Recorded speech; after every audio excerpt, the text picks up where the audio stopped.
Hello students and welcome back to next lecture of management principles and practices. Today's topic of discussion is theories of management. In today's lecture we are going to discuss different theories of management along with their evolution, and we will also discuss that why it is important to study these management theories and how they are useful in the management. Okay, so in previous lecture we have discussed the meaning of management, its features and functions. We have seen that management is a process of planning, decision making, organizing, leading, motivating and controlling the human resource, financial resource, physical resource as well as the information of organization to reach its goal effectively and efficiently.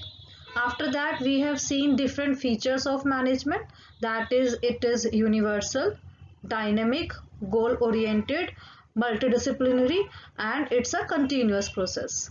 After that we have discussed the functions of management. These are planning, organizing, staffing, directing and controlling. In today's lecture we are going to start the different theories of management. So here are the objectives of today's lecture. Three objectives are there. First one, to understand the evolution of different schools of management, that is classical school of management, neoclassical school of management and modern school of management.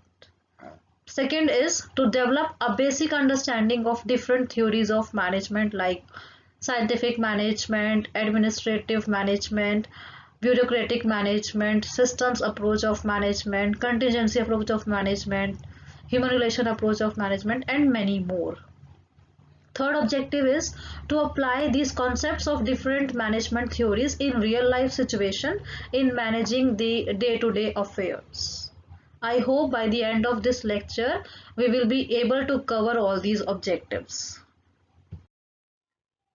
So in today's lecture the following topics will be covered, that is introduction to management theories, why study management theories and the different theories of management given by the various experts.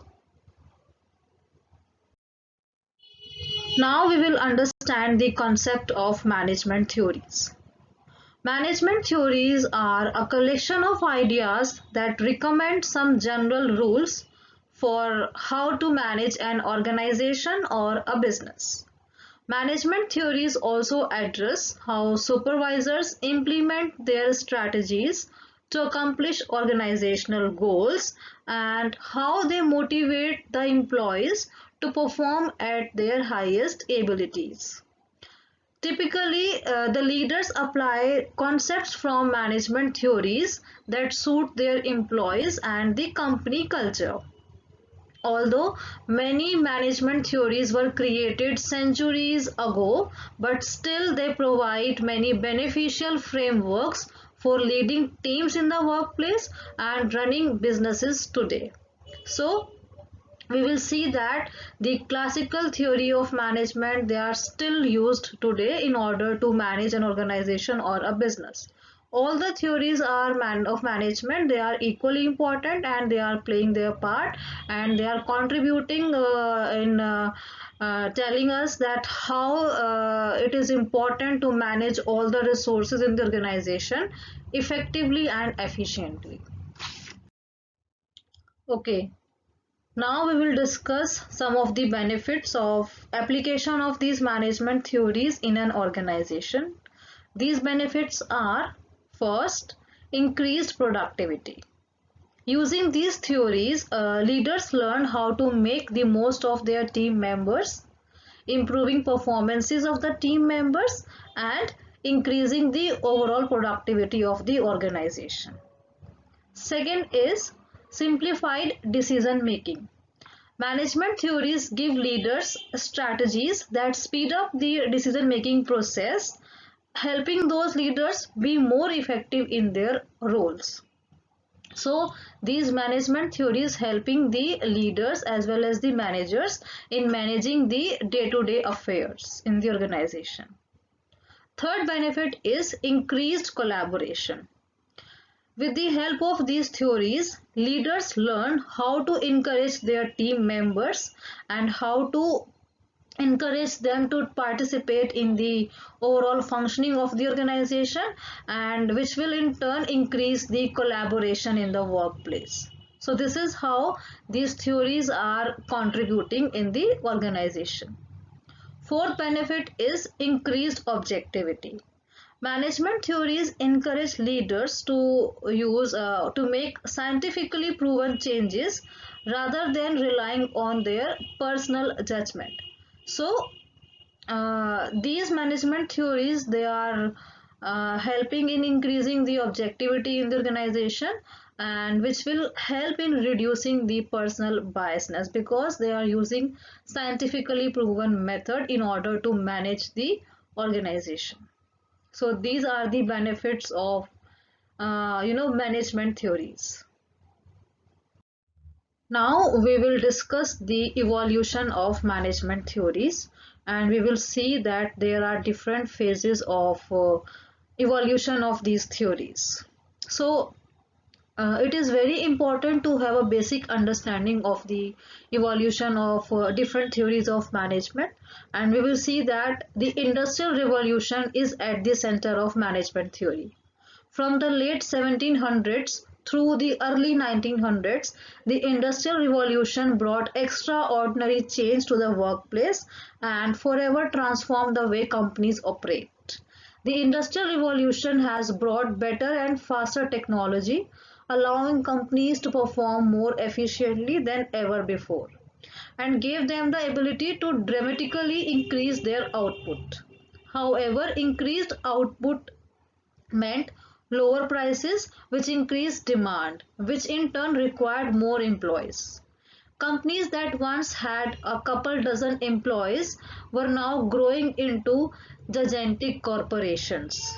No longer was it possible for a manager to know each other and every one of their employees on a friendly level. So, in order to meet demand, company leadership had to ensure their employees were productive. It sounds simple, right? Not exactly.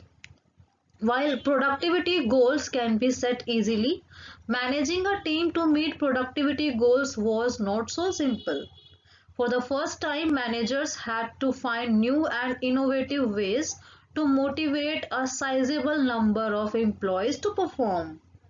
Since this was a new concept, so research, observations, and experiments, trial and error methods were all used to find new and better ways to manage the employees.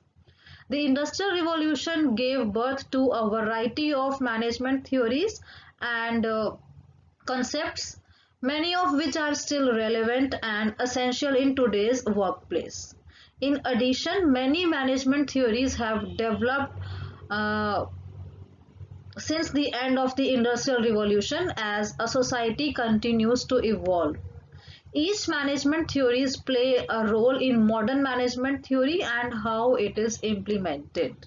So we will see that there are three phases.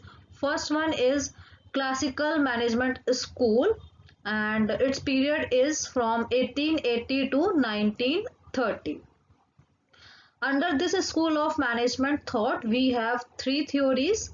First one is scientific management, second one is administrative theory, and third one is bureaucratic.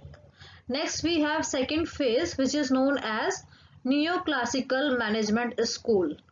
Under this management thought, we have two main theories, that is human relation, and second one is behavioral theories of management.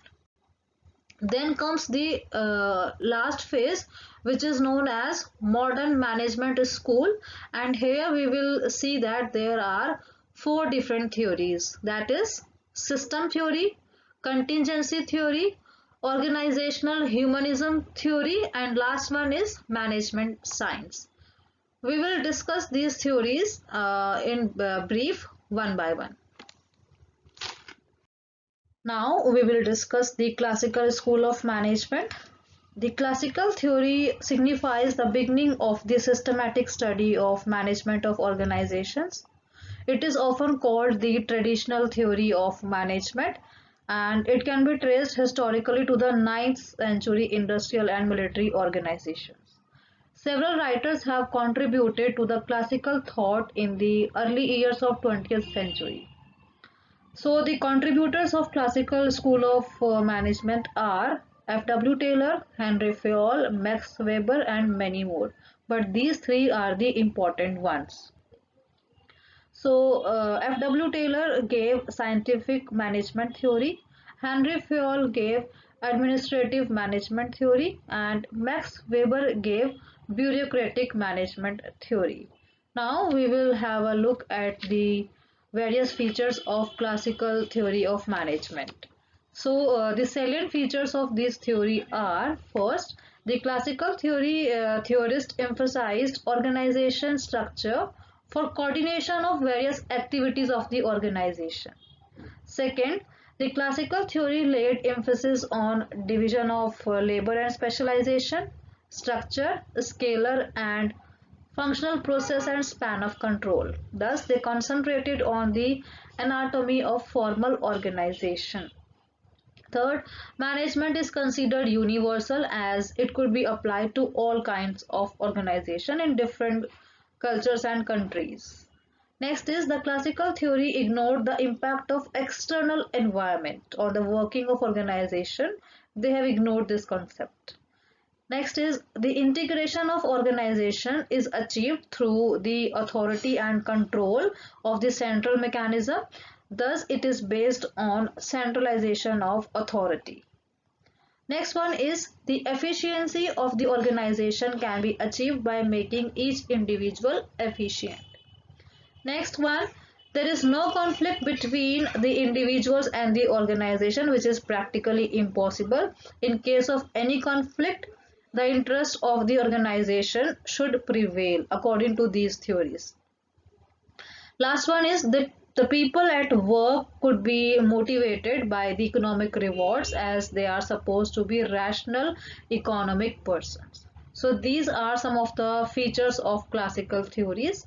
I hope it is clear to you. Second phase is neoclassical school of management, which is also known as human relation approach, or we can say behavioral theory of management. So behavioral management theory is sometimes referred to as human relation movement due to its focus on the human dimension of work. Theorists who contributed to this phase are Mary Parker Follett, Elton Mayo, Abraham Maslow. Pictures are given on the slide. You can have a look. The classical writers including Weber, Taylor and Henry Fayol, they have neglected the human relation aspect. So the neoclassicists focused on the human aspect of industry.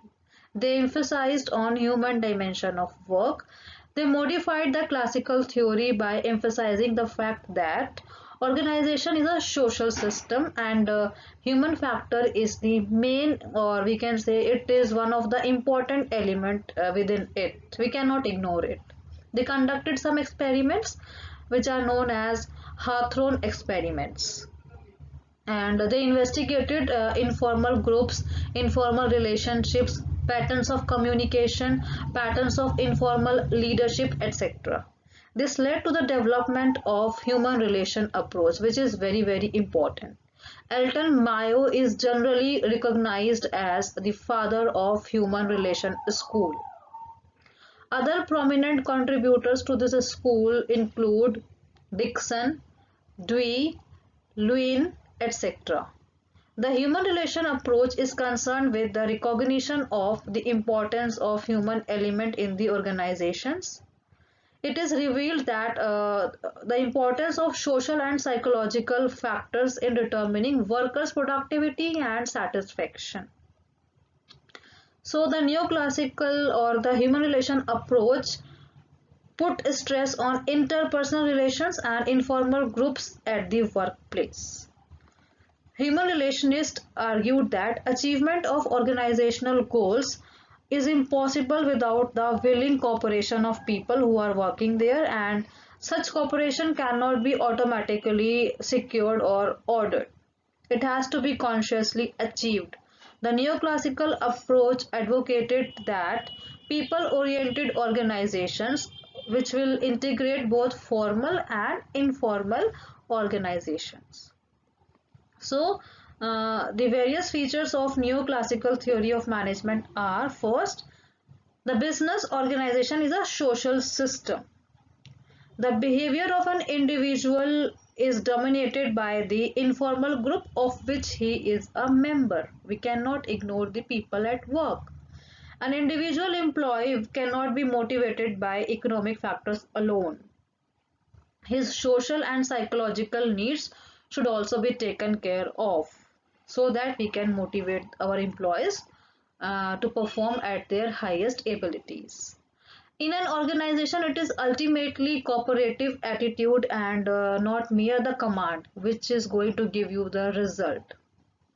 Management must aim at developing social and leadership skills in addition to the technical skills. It must take interest in the welfare of the workers as well. Morale and productivity go hand in hand in an organization. So these are some of the features of neoclassical school of management, and I hope it is clear to you. And you will remember that the neoclassical school of management, it emphasized on the humans, their relationships, and the informal groups which are present in an organization. If we are ignoring all these factors, then an organization cannot achieve its goals effectively and efficiently. After a neoclassical school of management, we will discuss the modern school of management, and it has emerged in 1960s and it's going on till now. In this school of management, we have three important theories which are systems approach, contingency approach. Third one is quantitative approach or mathematical approach or management science approach. The major contributors of these approaches are given on the slide. You can have a look.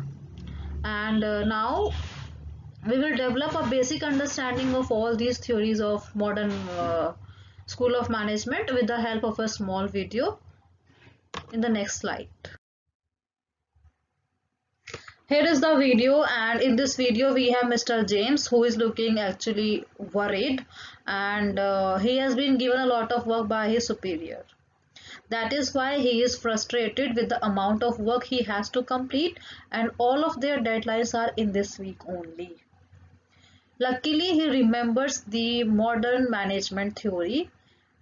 He recalls that there are three approaches to modern management. Approach one is known as quantitative approach, or we can say management science approach.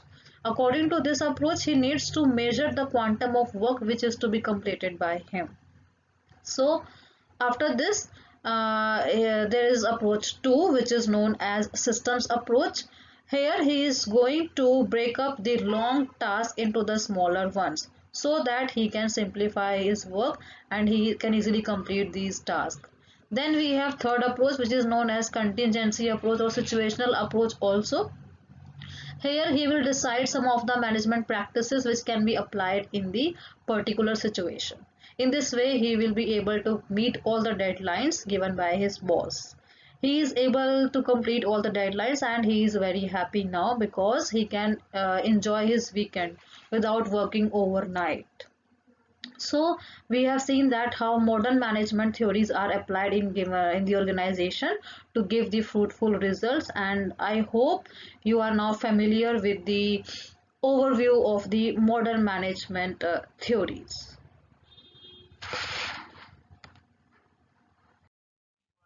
In today's lecture, we have discussed the importance of management theories along with their evolution. We have also discussed some of the benefits of application of these theories in an organization. And we have also seen that management theories have emerged in three different phases. First one is classical school, which has three theories, namely scientific management, administrative theory, and the last one is bureaucratic theory. After that, we have neoclassical school, where we have two important theories, that is human relation theory and the behavioral theories of management. Then we have the modern management school, where we have discussed three important theories, that is systems approach theory, contingency theory, and the quantitative theory of management. Here are the two practice questions for all of you. Question number 1. Bring out the differences between classical and neoclassical approaches to management. Question number 2. Do you agree that the management theories are not only applicable to organizations, but they're applicable to real life also? You have to provide supportive arguments for this answer. I hope you will be able to write the answers of both these questions. Here is the list of various references which have been used in preparing this video lecture. With this, I would like to wind up this session here only. Thank you so much.